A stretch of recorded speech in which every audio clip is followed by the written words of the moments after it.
Assalamualaikum warahmatullahi wabarakatuh. Ya, yang terhormat Direktur Rumah Sakit Muhammad Nur, yang terhormat segenap para dokter, para perawat dan segenap karyawan jamaah salat duhur yang dimuliakan oleh Allah Subhanahu wa taala. Alhamdulillah, marilah kita bersyukur kepada Allah atas nikmat, rahmat, hidayah yang diberikan kepada kita sekalian, sehingga kita masih diberikan kekuatan, kesehatan untuk melaksanakan ibadah puasa pada hari ini, dan sekaligus kita bisa melaksanakan sholat berjamaah di Masjid Ar-Rasyid, dan sekaligus kita mendengarkan sekedar kajian Ramadan. Mudah-mudahan iktikaf kita, ibadah kita diterima oleh Allah Subhanahu wa taala. Amin Allahumma amin. Jamaah salat duhur yang dimuliakan oleh Allah Subhanahu wa taala. Kita dilahirkan oleh Allah dengan tidak membawa apa-apa. Kita lahir, anak kecil lahir langsung berbunyi gitu ya. Diberikan hidayah oleh Allah. Langsung diberi hidayah insting oleh Allah. Jadi ketika lahir yang dicari adalah ingin netek, padahal masih belum ada apa-apanya. Tapi Allah memberikan hidayah insting kepada kepada bayi itu. Yang kedua, Allah memberikan hidayah panca indera, meraba mendengar bayi yang kecil, sehingga ia tahu bau ibunya, bau bapaknya. Ketika dipegang oleh ibu bapaknya, dia diam. Ada hidayah panca indera kepada bayi ini.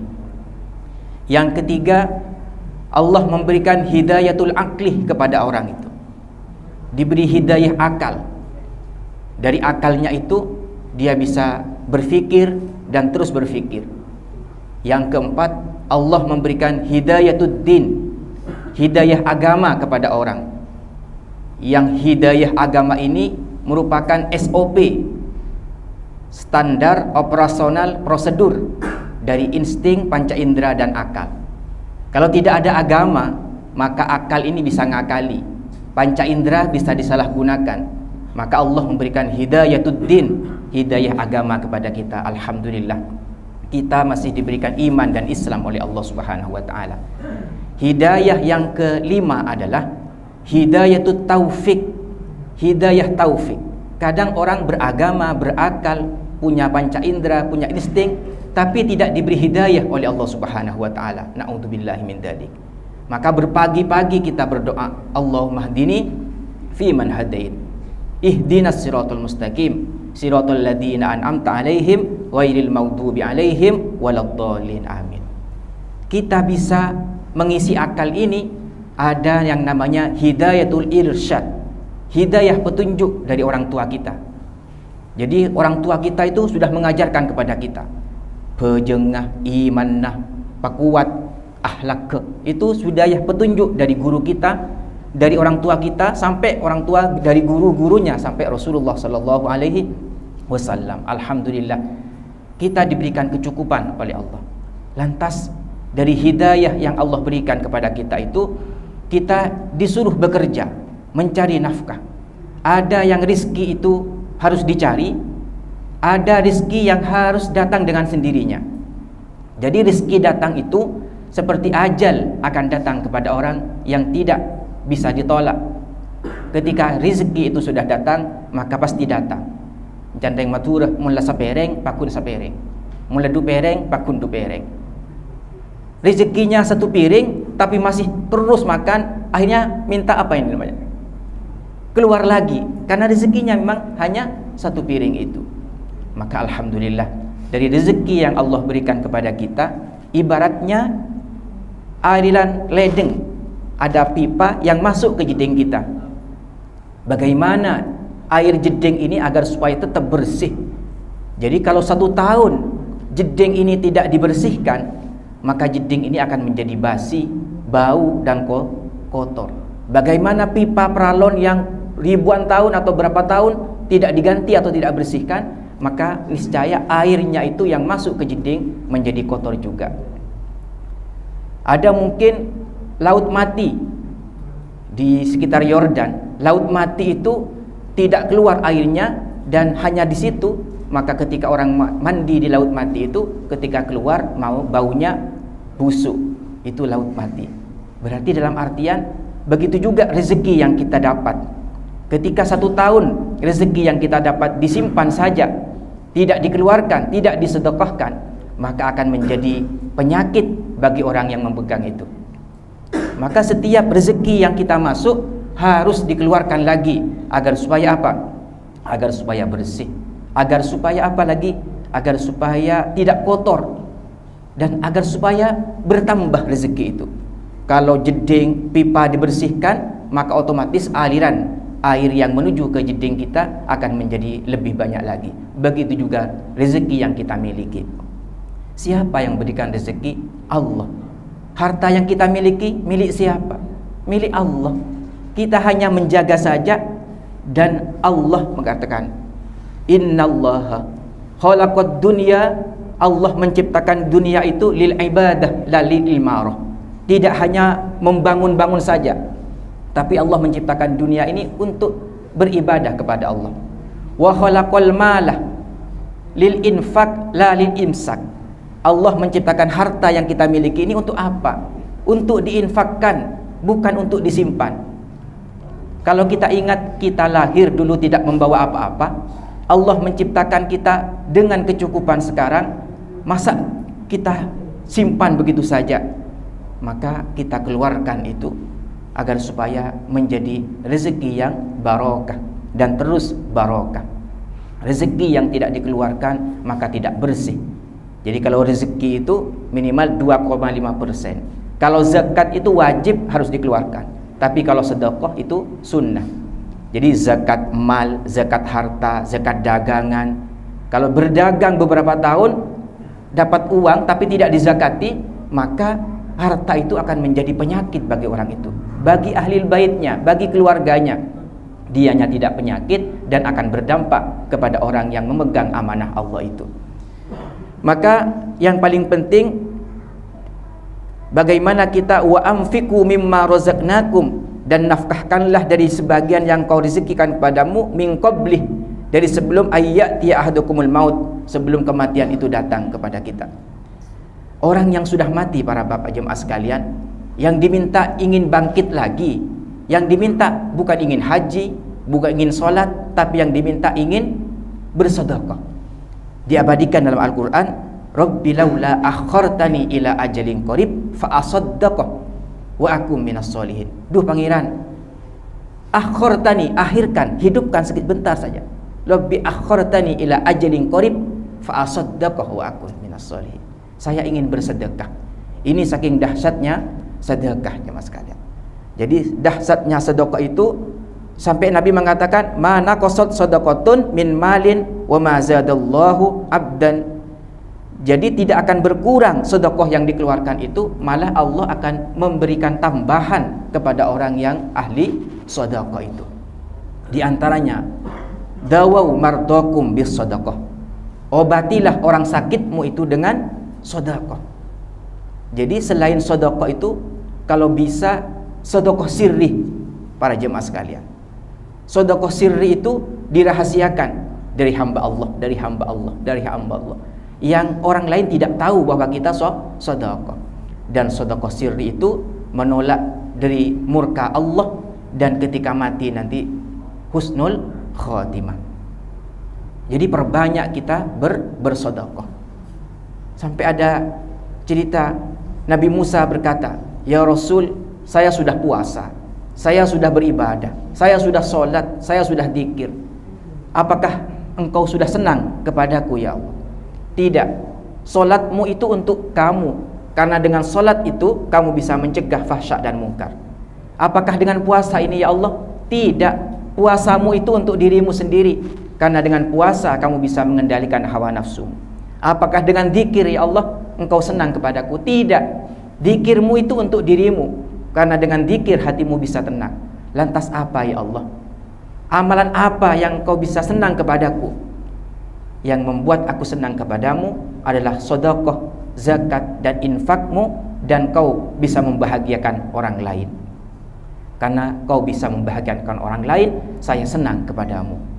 Jadi dialog Nabi Musa dengan Allah itu bahwasanya amal muta'addi itu lebih utama daripada amal al-qasir. Amal al-muta'addi itu amal yang bermanfaat kepada orang lain, itu lebih utama daripada amal yang hanya individualis. Kita hataman, kita zikir, kita tidak keluar dari tempat sujud kita hanya memikirkan diri kita, baik. Tapi lebih baik adalah amal yang al-muta'addi, amal yang bermanfaat kepada orang lain. Satu contoh, ngebur air, nanti airnya dimanfaatkan kepada masyarakat. Buat jalan, agar jalan ini dimanfaatkan oleh masyarakat. Jadi amal yang ketika kita sudah mati, amal itu masih terus berjalan. Utamanya sedekah jariyah. Sedekah jariyah. Jadi dalam hadis Nabi, idza matabnu Adam in qad amalu illa min salasin. Ketika anak Adam itu mati, maka terputus semua amalnya kecuali 3. Yang pertama adalah awwaladin soleh, anak soleh yang mendoakan kita. Au ilmin yuntafa'u bihi, ilmu yang kita amalkan disebarkan kepada orang lain. Jadi au shadaqatin jariyatin, sedekah jariyah yang kita beri ke masjid. Mungkin kita di jalan ada orang minta masjid, perjalanan ada orang fakir miskin, anak yatim piatu, mari kita perbanyak sedekah itu. Karena apalagi di bulan Ramadan, afdalus sedekah sedekatun fi Ramadan. Paling utamanya sedekah adalah sedekah di bulan Ramadan. Bagaimana kita menyisihkan dari sisa rezeki kita itu kita berikan kepada fakir miskin. Yang paling utama juga jemaah sekalian adalah sedekah subuh. Sedekah subuh ini kenapa kok lebih utama? Karena ketika sedekah subuh itu dua malaikat turun ke langit dunia itu melihat mana hamba-hamba Allah yang bersedekah. Ketika ada orang yang bersedekah sirri waktu subuh, malaikat itu berkata, mudah-mudahan Allah memberkati dan mengganti. Ketika orang subuh itu tidak bersedekah, cerai, bakhil, malaikat yang satunya itu berdoa, mudah-mudahan Allah juga tidak memberikan rahmat kepadamu. Jadi sedekah subuh ini adalah sedekah yang sangat baik sekali. Kalau mungkin bapak pagi-pagi tidak bisa bersedekah, siapkan celengan di rumah sendiri. Walaupun hanya 1.000, walaupun hanya 5.000, masukkan ke celengan. Pagi-pagi selesai doa bersama keluarga, masukkan ke celengan. Nanti berapa bulan keluarkan, pasrahkan ke anak yatim piatu, fakir miskin. Malah guru kita mengatakan sebuah doa, diniati doa itu tidak hanya sedekah kita, sedekah anak tua, sedekah anak pak, sedekah ibu. Maka ketika orang tua itu terus disedekahi, orang tua kita ridho, bahagia. Dan ketika orang tua kita ridho, maka Allah pun ridho kepada kita. Kalau sudah Allah ridho kepada kita dengan amal soleh kita, dengan sedekah itu, maka apa yang kita cari? Padahal paling utamanya rezeki adalah keridhaan Allah. Jemaah solat duhur yang dimuliakan oleh Allah Subhanahu wa taala. Kadang jemaah sekalian, kita ini pelit, banyak nasi, banyak ikan disimpan, tidak dikasih kepada orang lain. Akhirnya besoknya sudah basi. Kenapa kok tidak dikasih kepada orang lain, tetangga, famili kita? Ketimbang basi, tidak bermanfaat. Sampai dalam Al-Quran dikatakan alhaakumut takasur hatta zurtumul maqabir. Kita ini berbangga-bangga, padahal sudah punya baju, masih beli baju lagi, beli atasnya sampai bersimpan banyak. Sepatu sudah banyak, masih banyak, beli sepatu lagi. Kenapa kok yang satunya tidak dikasih kepada orang lain sehingga kita punya amal jariyah? Alhaakumut takasur, berbangga-banggahan, bermegah-megahan, sampai hatta zurtumul maqabir, sampai dia masuk ke kuburan, ia sadar, kenapa saya di dunia kok tidak beramal? Sampai mengatakan dengan bangganya, mali, hartaku ini, hartaku. Lantas Nabi berkata, ya ibna Adam, wahai anak Adam, malaka ma akalta fa afnaita. Hartamu itu yang kau makan kemudian sirna, au labista fa ablaita, atau yang kau pakai itu kemudian rusak semuanya, au tasaddaqta fa amtaita. Bayangkan para bapak, yang kita makan dari sejak dulu, makan apapun, resepnya sate, gulai, ujung-ujungnya sama, keluarnya sama kan. Yang kita pakai dulu yang paling baik pakaian kita, ya ujung-ujungnya sobek juga. Au tasaddaqta fa amdaita, yang kau sedekahkan itu yang menjadi simpananmu nanti di hadapan Allah. Untuk itu berangkatkan semua dulu, berangkatkan semua mutamanan akhirat, berangkatkan ke masjid, berangkatkan ke musholla, berangkatkan ke fakir miskin, berangkatkan ke anak yatim. Semampang kita masih punya harta, semampang kita masih mampu untuk beramal. Ketika nanti kita sudah tidak punya apa-apa, ingin beramal, semampang kita masih bisa berbagi kepada orang lain. Kalau kita ingat masa kecil kita dulu sangat kekurangan, Allah berikan kecukupan kepada kita, kenapa kita tidak bisa saling berbagi kepada orang lain sebagai bentuk sedekah?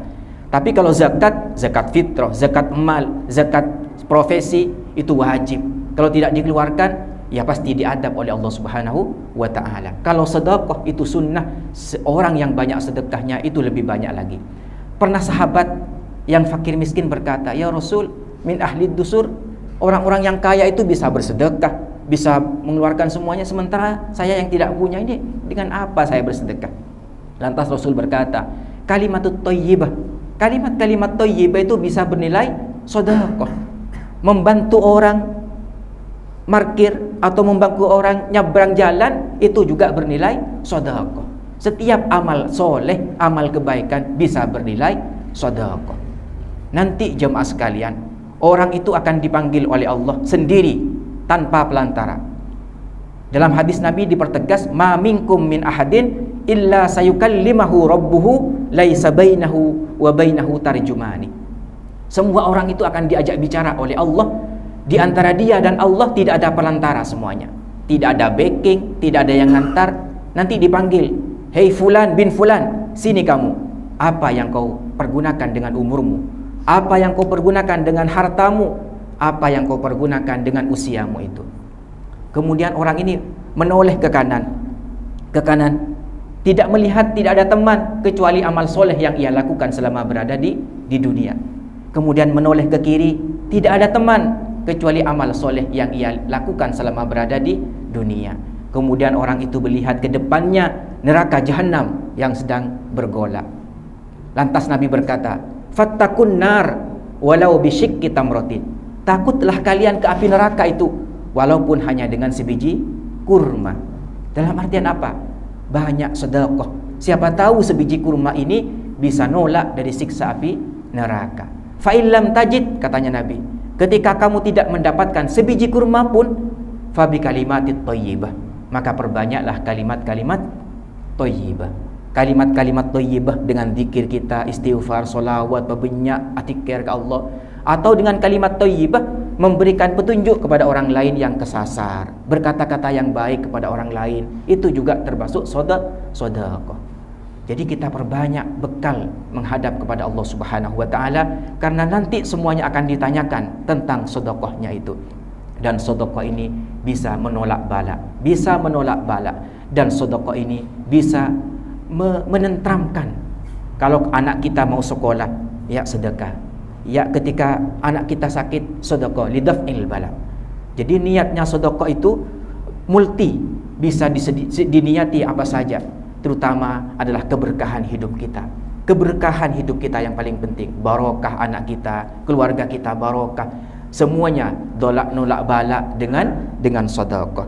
Jadi dalam kitab itu, hassinu amwalakum bizzakah, perbaikilah, bersihkan zakatmu itu dengan zakat, wadawaw mardakum bis sadaqah, dan obati orang-orang yang sakit di antarimu itu dengan memperbanyak sedekah. Jadi di pagi-pagi jemaah sekalian, kita terus niati ini untuk bersedekah. Jangan sampai dalam satu hari satu malam kita tidak bisa bersedekah. Masa jadi ada fakir miskin datang, ya kita berikan semampunya. Kita jangan menolak, karena setiap orang yang datang kepada kita itu adalah doa kepada kita, yang mendoakan kita agar supaya kita menjadi sarana beramal dan beramal soleh. Mudah-mudahan jamaah sekalian, kita bisa menjadikan motivasi kepada kita di sisa-sisa usia kita ini untuk terus memperbanyak beramal soleh, utamanya adalah bersedekah. Jemaah yang dimuliakan oleh Allah Subhanahu wa taala, mari kita berdoa bersama-sama, kita khususkan kepada keluarga kita. Mudah-mudahan selalu dalam lindungan Allah Subhanahu wa taala. Anak-anak kita, keluarga kita yang sakit mudah-mudahan disembuhkan oleh Allah Subhanahu wa taala. Yang punya hajat mudah-mudahan dikabulkan hajatnya oleh Allah Subhanahu wa taala. Bulan Ramadan adalah bulan kedermawanan. Mari kita perbanyak memperlakukan amal-amal kebajikan di bulan Ramadan. Utamanya yang saya ingat adalah famili-famili kita, kerabat kita, sepupu kita, ponakan kita, orang tua kita terutama. Jangan sampai orang tua kita ini datang kepada kita minta bantuan kepada kita. Jadi orang tua kita itu katanya orang Madura cek mautan. Jadi orang tua kita tidak punya, terus datang orang tua kita, "Cong, kok ngincem apa sen, Cong?" Pas kita bilang, "Berapa?" 100. Ya, sebulan dia kente. Wah, itu jangan begitu ke orang tua. Orang tua datang, "Kenapa, Bu?" "Nikah 500." Nikah. Pernah ada cerita ya, para jemaah sekalian. Di masa Rasul itu bapaknya ini mengambil uangnya, mengambil barangnya. Kemudian sahabat berkata, "Ya Rasul, bapak saya ini setiap hari mengambil harta saya, mengambil barang saya." Kemudian dipanggil orang tuanya, "Sini Pak, apa benar sampean mengambil uangnya anaknya setiap hari?" "Iya ya Rasul." "Masa ya Rasul? Saya dulu tegap ya Rasul. Kemudian saya bungkuk ini demi anak saya. Dulu saya ganteng, tak keriput demi anak saya bekerja. Dulu saya kaya ya Rasul, tapi saya berikan ke anak-anak. Coba ganti 1 jam saja dari saya menafkahkan anak, jangan bernafas 1 jam. Apakah bisa 1 jam tidak bernafas?" Lantas Rasul menangis, panggil anaknya, "Sudah, hartamu, harta anakmu dan anakmu adalah milikmu." Ini saking agungnya orang tua kita. Jangan sampai kita mau tang ke orang tua. Kalau bisa datangi orang tua kita, karena hak kita, kewajiban kita untuk berbakti kepada orang tua kita. Jadikan orang tua kita sebagai ladang surga untuk kita jaga orang tua kita. Jangan sampai jam-jam ke orang, tang-tang ke orang. Penuhi orang tua kita, karena kita seperti ini berkat jasa ya payana solesona tuana orang tua kita. Birru abaakum tabarrakum abnaakum. Berbaiklah kalian kepada bapak kalian semuanya, maka anak kalian akan menjadi anak-anak yang baik. Abaakum ada 3 para jemaah sekalian. Bapak orang tua kita ada 3. 1 orang tua yang melahirkan kita. 2 orang tua yang memberikan anaknya kepada kita. Siapa? Mertua kita adalah orang tua kita. Dan yang ketiga adalah guru-guru kita semuanya adalah orang tua kita. Mun se telok, se asal ejegeh, maka bekal hasil semuanya. Se asal, orang tua, mertua, dan guru kita harus terus dihormati. Insya Allah semuanya akan berhasil. Barokah kehidupan kita, barokah rezeki kita, barokah anak-anak kita. Dan terus kita niati sedekah ini untuk sedekah bengetua kita, sedekah untuk orang tua kita, sehingga semuanya mendapatkan keberkahan dari sedekah yang kita keluarkan kepada orang yang membutuhkan.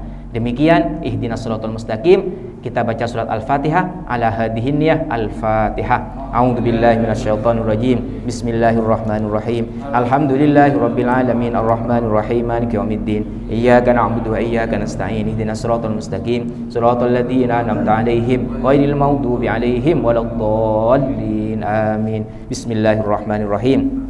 Alhamdulillahirabbil alamin. Hamdu yuwafi ni'amahu wa yukafi mazidah. Ya Rabbana lakal hamdu kama yanbaghi li jalali wajhika wa 'azimi sultanik. Allahumma shalli ala sayyidina Muhammad wa ala ali sayyidina Muhammad. Allahumma sallimna ya Allah wa ihfadna ya Allah wa ballighna ya Allah. Allahumma la tada' lana damban illa ghafartah wa la hamman illa farajtah ولا عيبا إلا استرته ولا مريضا إلا شفيته ولا ضلا إلا قضيته ولا حاجة هي لك رضا إلا قضيتها ويسرتها ويسر أمورنا واصرف صدورنا ونور قلوبنا اقض حاجاتنا يا الله اقض حاجاتنا يا الله اقض حاجاتنا يا الله اللهم أنت الشافي لا شفاء إلا شفاؤك شفاء لا يغادر بعده سقما وننزل من القرآن ما هو شفاء ورحمة للمؤمنين ويشفي صدور قوم مؤمنين كل هو للذين آمنوا هدى وشفاء wa idza maridtu fa huwa yasfin fihi sifa'ul linnas Rabbana zalamna anfusana wa illam taghfir lana wa tarhamna lanakunanna minal khasirin. Rabbana hab lana min azwajina wa dhurriyyatina qurrata a'yun waj'alna lil muttaqina imama.